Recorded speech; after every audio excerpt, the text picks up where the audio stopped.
거룩한 부담감이 느껴집니다.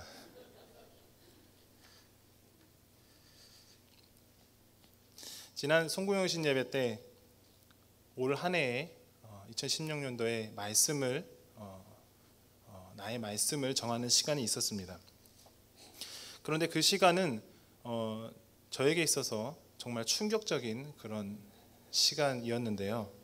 지금까지 약 30년간 신앙생활을 해오면서 많은 송군 여신 예배를 하나님 앞에 드렸는데 매번 그 올 한 해에 그 다음 해의 말씀을 선정하는 그런 과정이 대부분은 이렇게 통 안에서 말씀을 이렇게 뽑는다고 하죠. 추천권을 뽑듯이 그런 뽑는 그런 과정으로 선정을 했는데 지난 저희 교회에서 하나님 앞에 드린 송구영신 예배 가운데 올 한 해 2016년도 말씀을 선정하는 그런 과정이 목사님께서 레터지에 몇몇 말씀을 주신 이후에 그 가운데 기도하고 그 가운데 마음에 감동이 있는 그 말씀을 올 한 해의 말씀으로 정하라는 그 방법은 저에게 상당히 신선하고 충격적이었습니다.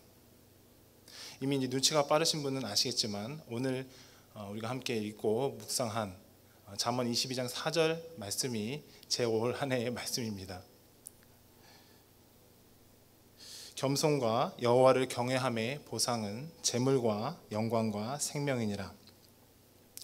이 말씀을 올 한 해에 저의 말씀으로 받고 또 우리 엄전사님께서 친절하시게도 액자로 만들어 주셔서 저희 집에 잘 보이는 곳에 놔두었습니다. 그렇게 밥을 먹으면서도 보게 되고 또한 책을 볼 때도 한 번씩 보고 말씀을 묵상하게 되고 가끔은 그냥 아무 생각 없이 앉아있다가도 그 말씀을 보게 되면 또 묵상하게 되어서 정말 좋았습니다. 그런데 이 말씀을 묵상하면 묵상할수록 과연 그렇다면 잠언 22장 4절에서 말하는 그 겸손이라는 것은 과연 어떠한 것일까 라는 생각이 저절로 생겨나게 되었습니다.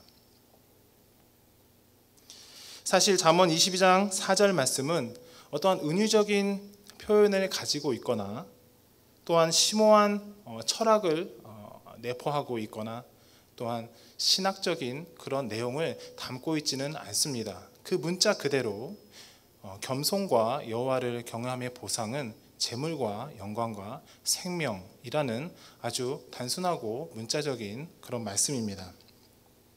쉬운 말로 풀면 이렇습니다. 겸손하고 여호와를 경외하는 자는 보상으로 재물과 영광과 생명을 받을 것이다. 이해하는데 아무런 제약이 없습니다. 재물과 영광과 생명을 보상으로 받는 조건이 겸손하며 하나님을 경외하는 것이라는 것입니다.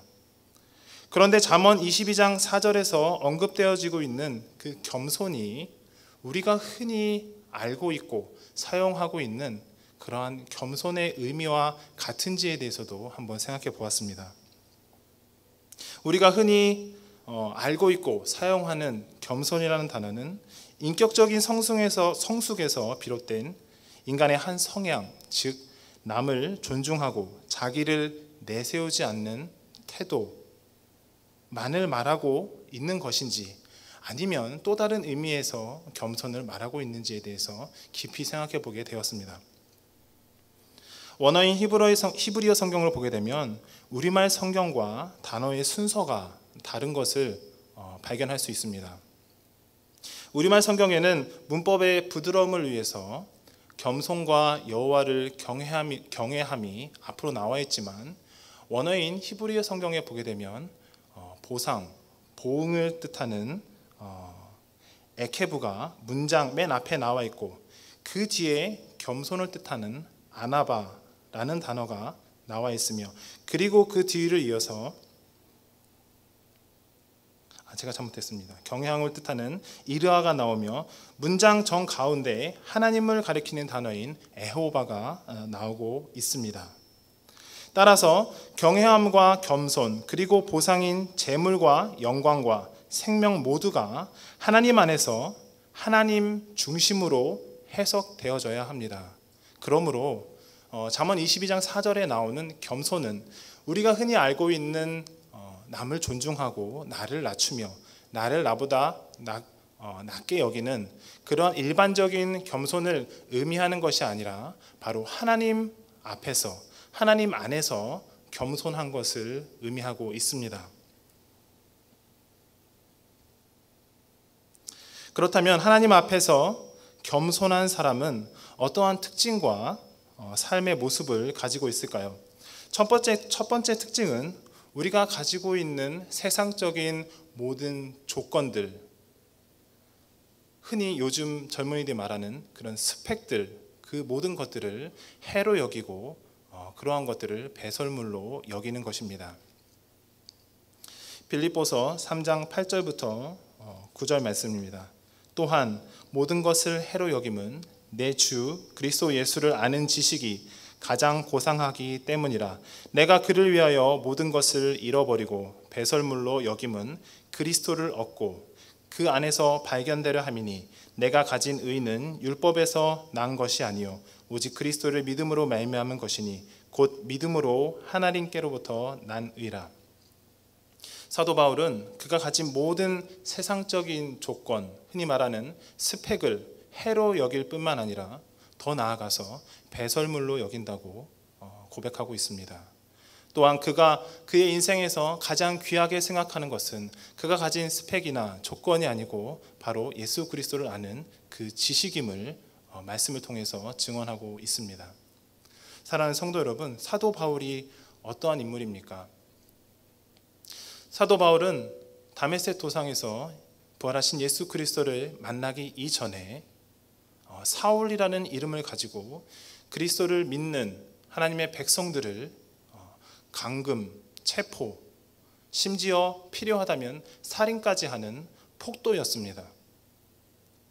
그가 가진 조건을 말한다면 그는 당시 대도시였던 길리기아 지방의 다소에서 태어났으며 그가 스스로 고백하기를 자기는 바리새인 중에 바리새인이라고 말했습니다.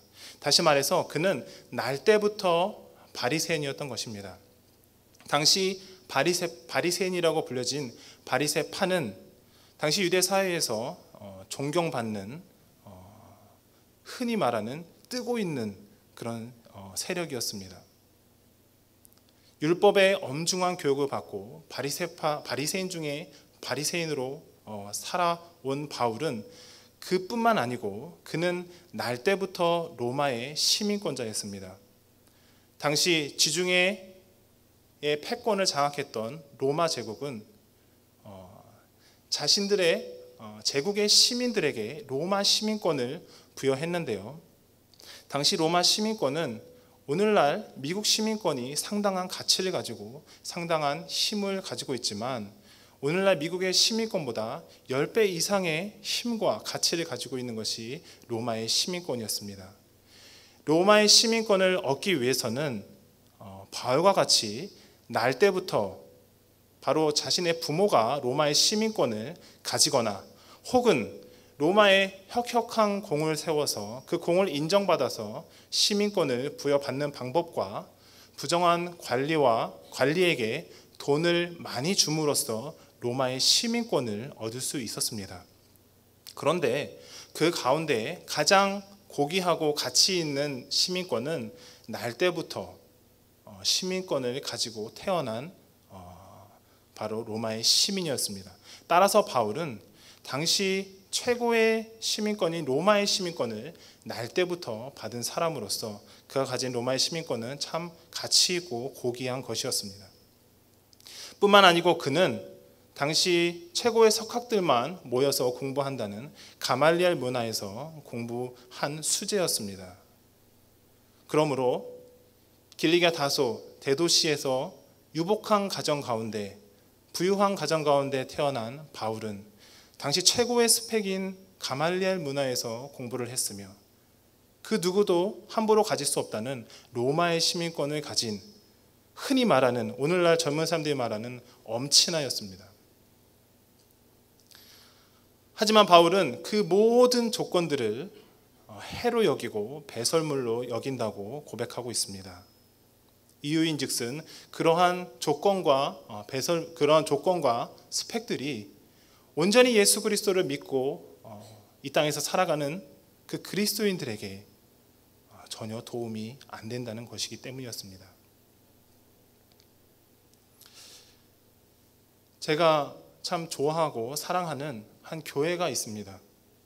그 교회는 성장하고 있는 교회이고 날마다 그 교인의 수가 늘어날 정도로 그렇게 부흥하는 교회입니다.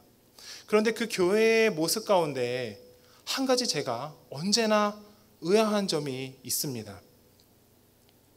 그 교회가 미국 가운데 있는 이민교회인데요.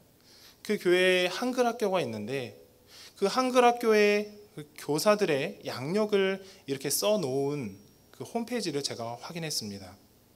저희 아내도 한글 학교에서 오랫동안 봉사했기 때문에 한글 학교가 어떠한 일을 하고 참 귀하고 가치 있는 일을 하는 것을 알고 있습니다.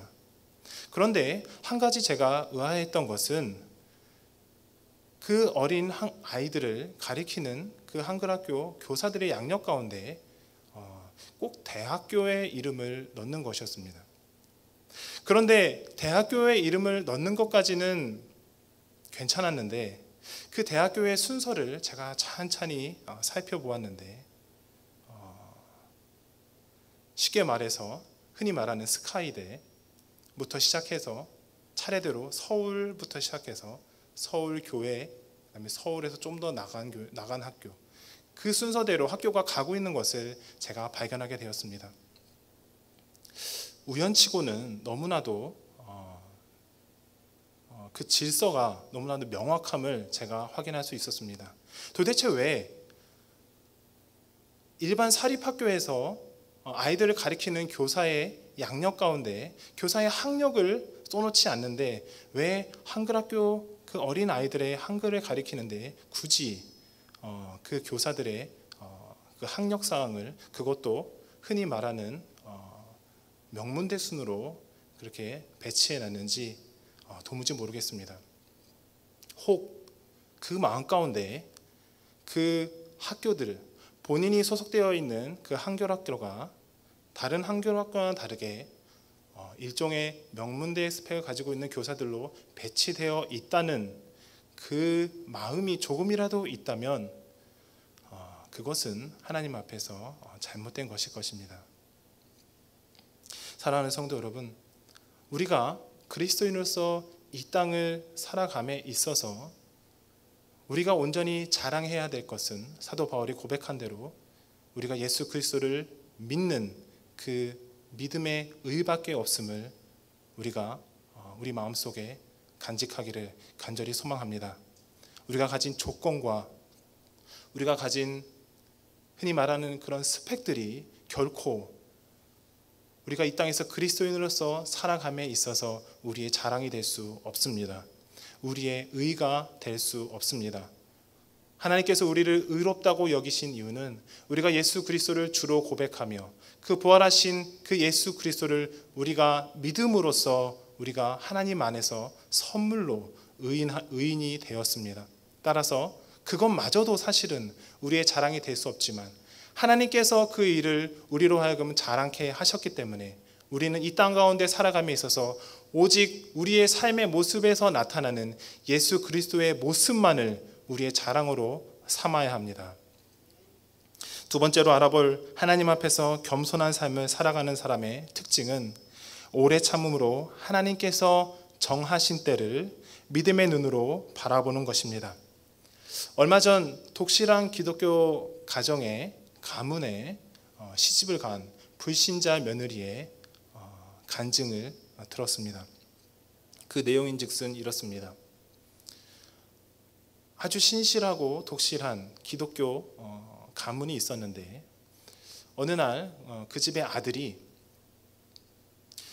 결혼을 한다고 한 여자를 데리고 왔습니다. 부모에게 데리고 왔습니다.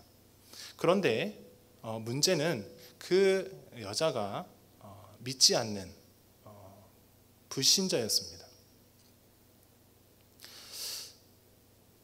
그 독실한 가문의 그 부모가 과연 그 불신자 여인을 보면서 어떠한 마음을 가졌을까요?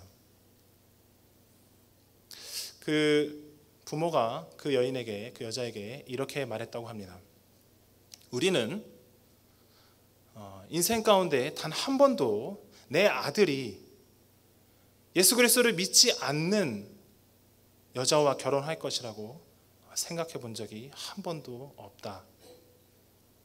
그리고 우리는 지금까지 끊임없이 하나님 앞에 우리 아들이 반드시 믿는, 더 나아가서 독실한 기독교 가정의 딸과 결혼하기를 지금까지 기도해왔다. 그런데 우리가 너를 며느리로 받아들이겠다. 왜냐하면 하나님께서 우리가 지금까지 하나님께 그 기도한 그 기도의 그 모든 시간들이 너로 인하여서 응답되어졌다고 믿기 때문이다. 그렇게 얘기를 하고 실제로 그 아들과 그 믿지 않는 여인은 결혼했습니다. 이제 주일이 되면 당연히 그 시부모와 그 아들은 교회에 가게 됩니다. 그런데 그 믿지 않는 며느리는 집에 혼자 남아서 그렇게 주일날 지내게 되죠. 여러분 생각해 보십시오. 독실한 기독교 가정입니다. 분명히 그 아들이 결혼했음을 압니다. 그러면 부모는 오고 아들은 교회에 오는데 며느리가 교회에 오지 않는다면 그 교회의 성도들이 그 독실한 그 시부모를 어떻게 생각하겠습니까? 또한 그 시부모는 그 교회 가운데 입장이 어떠하겠습니까?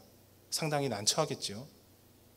그럼에도 불구하고 그 시부모는 그 믿지 않는 며느리를 받아들이고 극진히 딸처럼 대했습니다. 전혀 내색하지 않고 주일날 교회에 가지 않아도 시집살이를 시키기는커녕 계속해서 그렇게 잘 대해줬습니다. 그런데 이 며느리에게 계속해서 그렇게 시부모는 자신에게 잘 대해주는데 자기 혼자 주일날 집에 남아서 그렇게 있는 것이 그 미안한 마음이 조금씩 쌓여져 가는 것입니다. 그래서 어느 날 일을 마치고 집에 돌아오는 과정 가운데 그 동네 한 교회에서 특별 새벽 기도를 한다는 광고를 보게 됩니다. 그래서 그 며느리의 마음속에 내일은 한번 특별 새벽 기도에 가봐야겠다. 그리고 실제로 그 다음날 이른 새벽에 일어나서 그 특별 새벽 기도가 이루어지는 그 교회의 현관문을 들어서는 순간 하나님께서 그녀에게 이러한 음성을 들려주셨다고 합니다. 얘야 어서 오너라. 내가 너를 많이 기다렸단다. 그 순간 그 며느리는 설교를 듣지 않고 찬양을 하지 않아도 그 순간 바로 예수 그리스도를 영접하고 받아들였다고 합니다. 사랑하는 성도 여러분, 만약에 그 시부모가 그 며느리를 오래 참음과 그들이 자신들의 며느리를 위해서 기도해왔던 그 시간들을 믿음의 때로 바라보지 못하고 교만한 마음을 품어서 우리 가정에는 절대로 믿지 않는 며느리를 드릴 수 없어 라는 그런 완고하고 교만한 마음을 가지고 그 며느리를 대했다면 과연 그 며느리가 예수 그리스도를 믿었을까요? 물론 하나님께서 그 며느리를 인도하시고 그 며느리를 감동시켜서 예수 그리스도를 믿게 하신 것은 맞습니다. 그러나 그 시부모의 그 오래 참음과 그리고 이 며느리가 비록 내 마음에는 차지 않을지라도 그녀가 분명 나의 기도 제목임을 믿고 하나님께서 그녀를 하나님의 품으로 돌아오실 그때를 믿음의 눈으로 바라본 그 시부모의 겸손함이 바로 그 며느리를 예수 그리스도로 믿게 하는데 큰 도움이 되었음은 확신합니다. 사랑하는 성도 여러분, 우리가 인생을 살아감에 있어서 우리 주님께서 우리를 오래 참으시고 우리가 하나님의 사람으로 빚어지는 그때를 기다리시는 것처럼 우리 또한 우리 주변의 가족들과 사랑하는 친구들과 이웃들을 오래 참고 그들이 비록 지금은 연약하고 조금은 부족해 보일지 몰라도 하나님께서 그들을 사용하실 그때를 믿음의 눈으로 바라보며 기도하며 그들을 섬기며 나아가야 함이 마땅합니다. 그것이 바로 하나님 앞에서 겸손한 자의 특징입니다. 마지막으로 하나님 앞에서 겸손한 사람은 현실이 주는 세상의 안락함이 아니라 하나님께서 주시는 열정과 비전으로 삶을 살아갑니다. 이해를 돕기 위해서 성경을 한번 찾아보겠습니다. 사도행전 21장 7절부터 14절 말씀을 찾아보겠습니다. 사도행전 21장 7절부터 14절입니다. 사도행전 21장 7절부터 14절. 두로를 떠나 항해를 다 마치고 돌레마에 이르러 형제들에게 안부를 묻고 그들과 함께 하루를 있다가 이튿날 떠나 가이사랴에 이르러 7 집사 중 하나인 전도자 빌립의 집에 들어가서 머무르니라. 그에게 딸 넷이 있으니 처녀로 예언하는 자라.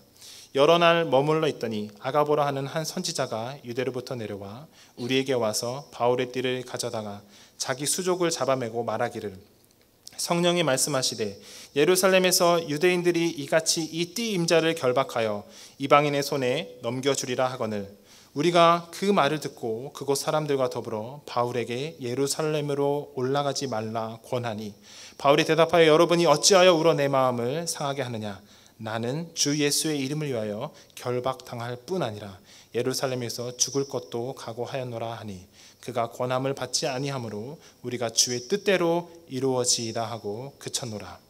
아멘. 사도행전 21장은 사도 바울이 3차 전도여행을 마치고 복귀하는 과정 가운데 예루살렘을 향하여서 가는 여정이 나와 있습니다. 특별히 오늘 우리가 읽은 본문인 사도행전 21장 7절부터 14절 말씀은 사도 바울이 3차 전도여행을 마치고 복귀하는 많은 과정을 배로 이동하였는데 7절에 두로라고 하는 곳에서는 이제부터 두로에서부터 예루살렘까지는 육로로 이동하게 됩니다. 두로를 지나서 이튿날 가이사랴라고 하는 지역에 다다르게 되는데요. 가이사랴라고 하는 지역은 예루살렘 근처에 있는 지역입니다. 그런데 성경은 그 가이사랴 지역에서 사도 바울과 그의 일행이 전도자 빌립의 집에서 여러 날 머물렀다고 증언하고 있습니다. 전도자 빌립을 기억하십니까?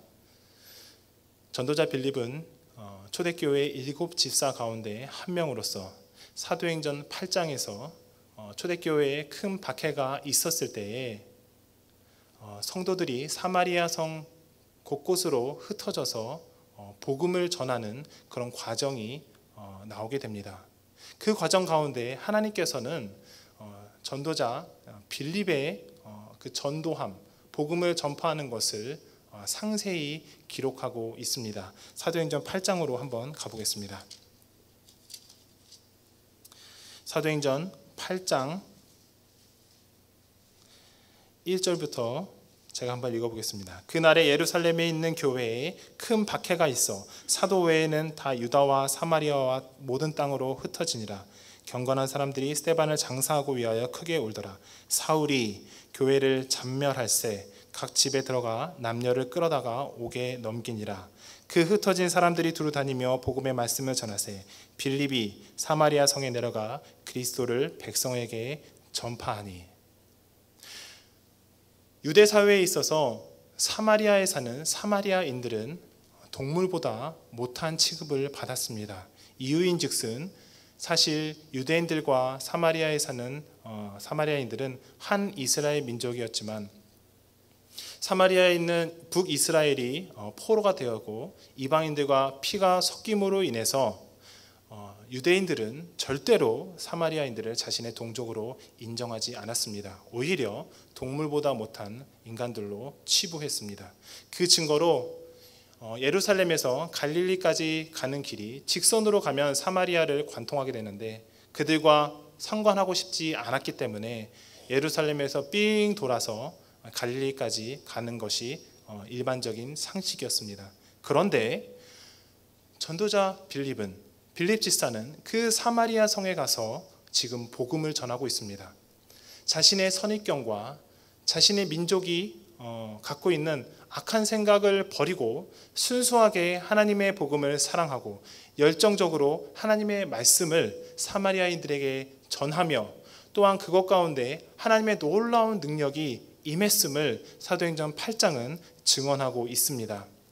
뿐만 아니고 빌립 집사는 사마리아인들 뿐만 아니고 26절에 에디오파 내시에게도 복음을 전함으로써 에디오파의 복음에 일조한 하나님 나라의 큰 일꾼이었습니다. 그 내시는 에디오파의 국고를 맡은 그러한 사람이었는데 39절을 보게 되면 8장 39절을 보게 되면 둘이 물에서 올라올새 주의 영이 빌립을 이끌어 간지라 내시는 기쁘게 길을 가므로 그를 다시 보지 못하니라. 빌립과 그 내시는 인생 가운데 다시 만나지 않았습니다. 다시 말해서 빌립이 그 내시를 따라갔다면 빌립은 평생 궁궐에서 편하게 먹고 살고 할 수 있었지만 빌립은 그러하지 않고 40절에 빌립은 아소도에서 나타나 여러 성을 지나 다니며 복음을 전하고 가이사랴에 이르니라 라고 성경은 증언하고 있습니다. 가이사랴, 방금 저희가 사도행전 21장에서 읽은 그 지역입니다.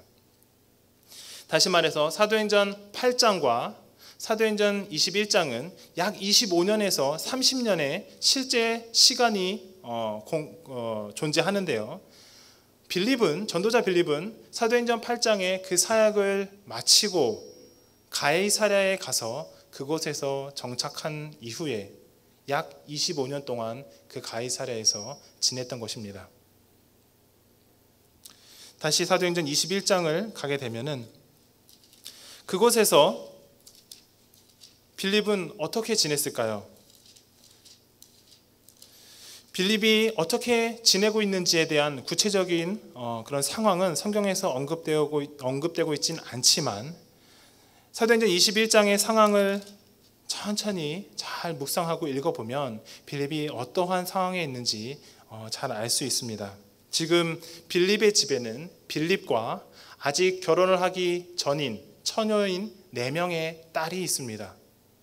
그의 아내에 대해서는 언급되어 있지 않기 때문에 그렇게 해서 5명이고 바울의 일행이 적어도 한 9명 정도로 추정됩니다. 그러면 14명. 또한 유대에서 내려온 아가보라고 하는 예언하는 사람이 있습니다. 그 사람이까지 해서 15명이 빌립의 집에서 여러 날을 머물렀습니다. 생각해 보시죠. 15명의 사람이 그들이 각각 또한 빌립의 딸들은 처녀들이었습니다. 방이 달랐어야 했고 그들이 각각 머물 수 있는 방이 있어야 했고 그들이 먹고 입을 수 있는 것을 제공할 수 있는 그러한 집과 재력이 있어야지만이 가능한 일입니다. 따라서 전도자 빌립은 사도행전 8장에 그의 사역을 마치고 가이사랴에 들어간 이후에 약 25년의 기간 동안 가이사랴에 머물면서 그 지역에서 백성들에게 사랑받으며 그 지역의 목회자로서 부유한 삶을 누리며 안락한 삶으로 그렇게 살아가고 있었던 것입니다. 그에 반해 사도행전 8장의 초반부에 언급되어지고 있는 아직 바울이 되기 전에 사울은 그 8장에서는 그리스도를 믿는 그 하나님의 백성들을 잔멸하며 그들을 체포하고 구금하고 심지어는 살인까지 서슴지 않는 그 폭도였던 사울은 다메섹 도상에서 부활하신 예수 그리스도를 만난 이후에 1차 전도 여행, 2차 전도 여행, 3차 전도 여행을 마치고 마침내 예루살렘 바로 전 도시인 가이사랴에 이르게 됩니다. 그리고 사도행전 21장은 바로 이 빌립과 바울을 다시 한번 조명하고 있습니다. 사도행전 8장에서 사울은 폭도였고 빌립은 하나님의 말씀을 신실하고 열정적으로 변하는 전도자였지만 사도행전 21장에서는 전도자 빌립은 그 열정과 하나님을 향한 그 복음의 모든 비전은 잊은 채 편안하고 안락하며 좋은 집에서 그렇게 부유하게 살면서 모든 영적인 감각을 잃어버리고 사도 바울이 하나님께 부여받은 그 비전과 하나님께 부여받은 그 열정으로 예루살렘에 가서 내가 결박되고 죽는 한이 있다 할지라도 예수 그리스도의 복음을 전하겠다고 하는 그 바울을 전도자 빌립은 만류하고 있습니다. 사랑하는 성도 여러분, 사도행전 21장에서 하나님의 그 복음의 열정과 하나님 나라의 비전을 품고 예루살렘에 가서 내가 죽는다 할지라도 예수 그리스도를 전하겠다라고 하는 그 바울과 현재 삶 가운데 안락하고 부유한 그 삶을 살아가고 있는 전도자 빌립, 이 둘 중에 누가 하나님 앞에서 겸손한 사람입니까?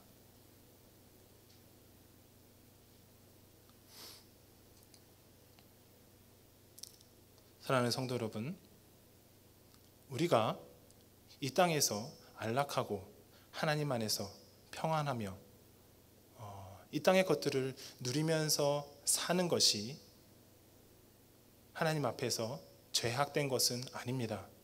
하나님께서 우리에게 그러한 것들을 허락하시고 또한 우리가 이 땅의 것들을 누리며 살아갈 수 있습니다. 그러나 하나님께서 사용하시는 사람은 그러한 세상적인 것들보다 하나님께서 주시는 열정과 비전으로 오직 예수 그리스도의 복음만을 향해서 그 표대를 향하여 달려가는 사람, 그 겸손한 마음을 가진 사람을 하나님께서는 사용하십니다.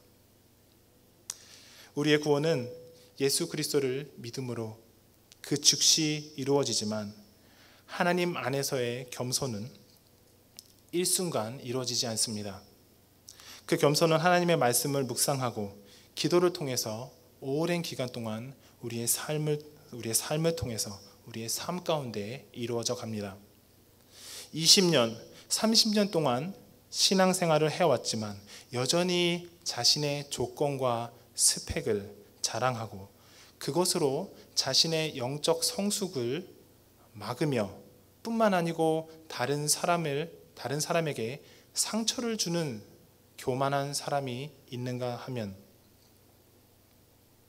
그리스도를 믿는다고 말하면서 주님께서 죽기까지 순종하시며 우리를 오래 참으시고 우리가 성숙한 그리스도인이 되기를 기다리심에도 불구하고 나에게 조금의 불이익만 있으면 하나님의 이름을 빌어서 그 사람을 정죄하고 그 사람들에게 상처를 주는 교만한 사람이 있는가 하면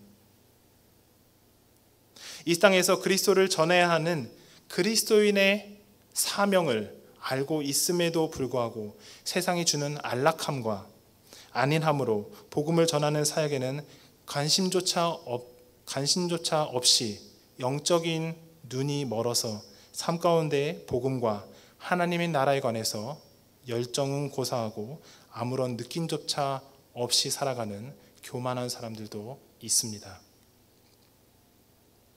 한 가지 분명한 것은 하나님께서는 이처럼 교만한 사람은 절대로 쓰시지 않으십니다. 그러나 가지고 있는 세상적인 조건을 배설물로 여기고 오직 예수 그리스도를 아는 그 지식을 고귀한 지식으로 알며 오래 참으며 믿음으로 하나님의 때를 바라볼 줄 아는 영적인 안목을 가진 식지 않는 열정을 가지고 하나님의 나라와 교회를 위해서 비전을 가지고 이 땅을 살아가는 겸손한 그리스도인들을 하나님께서는 사용하십니다. 그리고 이러한 겸손한 그리스도인들을 통하여 이 땅을 회복시키시며 새 역사를 일으키시는 분이 바로 우리가 믿고 있는 만군의 주 여호와 하나님이십니다.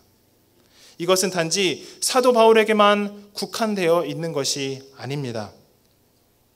오늘날 그리스도를 주로 고백하는 이 땅의 모든 그리스도인들이 이러한 겸손함을 가지고 하나님 앞에서 또한 하나님 안에서 참다운 그리스도인으로서 이 땅에서 살아가야 함이 마땅합니다. 사랑하는 성도 여러분, 이와 같은 겸손함을 가지고 이 땅에서 하나님께 그리스도인다운 그리스도인으로 모두가 다 인정받는 우리 모두가 되어지기를 간절히 소원합니다. 이 겸손함을 가지고 필라 지역을 나아가서는 미국 전역을 나아가서는 온 세계를 변화시키며 마치 바울의 그 헌심과 겸손함과 그 섬김으로 인해서 그 철옹성 같은 로마 제국이 변화되어서 하나님을 믿는 그러한 제국으로 변화되고 그리고 그 복음이 다른 지역으로 전파되고 그 복음이 오늘날 우리에게 들려지는 것처럼 우리가 이 땅에서 그 참다운 그리스도인으로서 겸손한 그리스도인으로서 하나님의 열정과 그 비전을 가지고 이 땅에서 그리스도인으로서 살아가며 하나님의 복음을 전하며 살아갈 때에 이 지역과 이 모든 세계와 사회가 하나님의 말씀으로 변화될 줄 믿습니다. 그 가운데 우리 새한교회와 우리 새한교회 모든 성도들이 사용되어질 줄 믿습니다. 기도하겠습니다.